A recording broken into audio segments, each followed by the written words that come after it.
Hey everyone, today we'll be installing Apple CarPlay and Android Auto in an Infiniti QX70. We will be using a Nifty City kit for this upgrade. This will allow us to have Apple CarPlay and Android Auto on this factory screen. We can control the Apple CarPlay and Android Auto using the factory buttons, steering wheel controls, and the factory touchscreen. I will show you how to install this module, where to hide the module, and how to operate it. I'll go ahead and show off the system to you. Let's go ahead and get started. The very first thing we're going to do is we're going to focus on the gear knob shifter. We're going to go ahead and drop the leather there, and then we're going to go ahead and remove the pin that's inside. Once you've removed that, you go ahead and work your way around down to the armrest, lift the armrest, and then go ahead and then pry it upwards towards you, just like that. And then you want to go ahead and remove this center piece here around the transmission, only the upper piece that will lift. So just on clips from the back here, and then work your way around the transmission. As you can see here, only the top layer is lifting, not the actual whole piece. And here you are. Once you've removed that, there is a clip underneath that you must remove. It's probably easier to remove it down from the transmission area. There we go. Go ahead and just pry it out towards you. One connector behind. Go ahead and remove the two screws underneath the center console. And go ahead and pry this out just like that. And then once you've gone ahead and removed the keypad, you want to go ahead and remove the two screws underneath the screen for the trim around the screen. And then you can go ahead and safely pry out the trim around the screen, just like that. And then you can go ahead and remove the trim around the screen. And then in order to gain access to the screen in the head unit, we need to go ahead and remove these two silver screws up here and the two silver screws down there. So let's go ahead and start off by removing the two up the top and the two at the bottom. Once you've removed all the screws for the head unit and screen, you go ahead and safely pry out the screen. So the way to remove it is remove it off its two screw points and then pry it downwards from the dash. So just like that. Go ahead and disconnect these both for now. Go ahead and then pry out the head unit, lean it forward. There's only two connectors that you need to tap into from behind the head unit. The two connectors will be on the left hand side, it's just those two. Just like that, and just like that. Those are the only two connectors that you need to remove. Go ahead and connect the Nifty City connectors to the back of the head unit.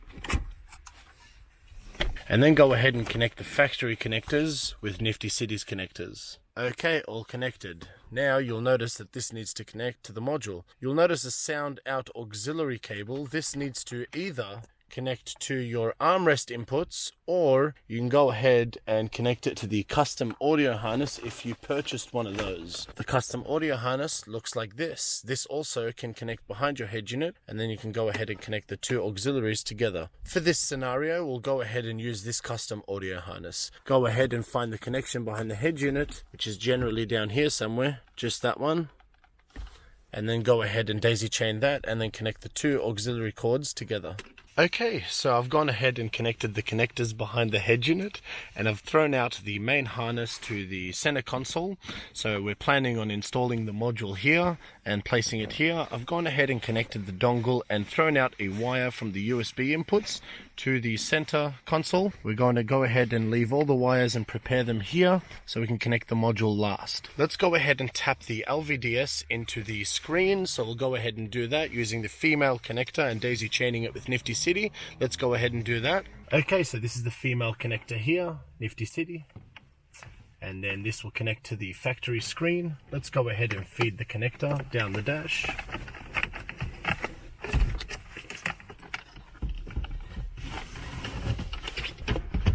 Okay, so I've gone ahead and prepped the LVDS cable. So there we go, I've fed the LVDS down the dash.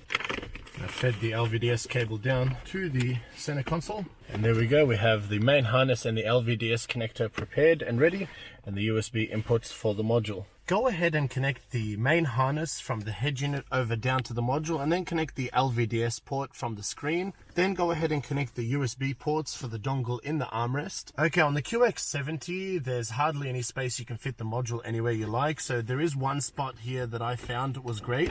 If you can just go ahead and pull out the side trim there, and then go ahead and put one corner of the module in first, and then put the module down by body. Squeeze the wires down to the side, because once we put that center console trim back, the cup holders are going to take up a lot of space here. So go ahead and fit the module down in the corner just like that, as you can see here. Since we've already daisy chained this area and fed the LVDS cable down to the center console, go ahead and connect the relevant connectors back to the screen. Go ahead and feed the top part of the screen first, just like that. Go ahead and push the head unit back. Once you've done that, go ahead and put the relevant screws back on. Put the air vents back in their position. Make sure you hear a click before you continue. Soft tap. Once you've put the screen trim back on, go ahead and put the 2 screws. Go ahead and then connect the keypad. Connect the small one to the small connector inside the harness, and then connect the other 3 applicable harnesses. Once you've connected all the connectors, go ahead and put the keypad back in its position. 2 screws. Alright, then go ahead and connect the pocket / 12 volt cigarette lighter trim. Then go ahead and click that into its original position, just like that. Go ahead and connect the relevant connector to the bottom of the transmission there. Go ahead and place the transmission trim back into its position. Make sure all 8 clips have clicked over. Okay, make sure you put the pin on correctly, and go ahead and slot it down until you hear a click. There we go. And then lift the leather piece just like that.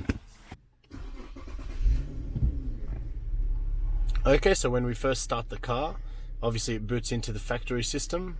I'll show you that, we can access the radio, for instance.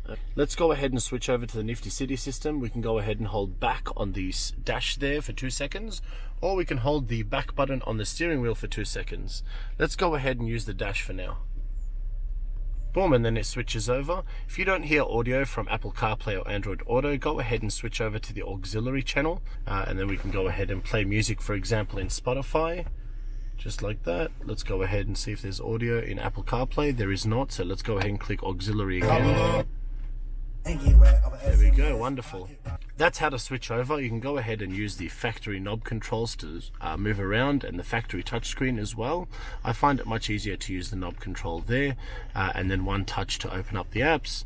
Waze, everything else on Apple CarPlay works. That's great. To go back into the module, just tap Nifty City, and then you have your module built-in apps, just like that.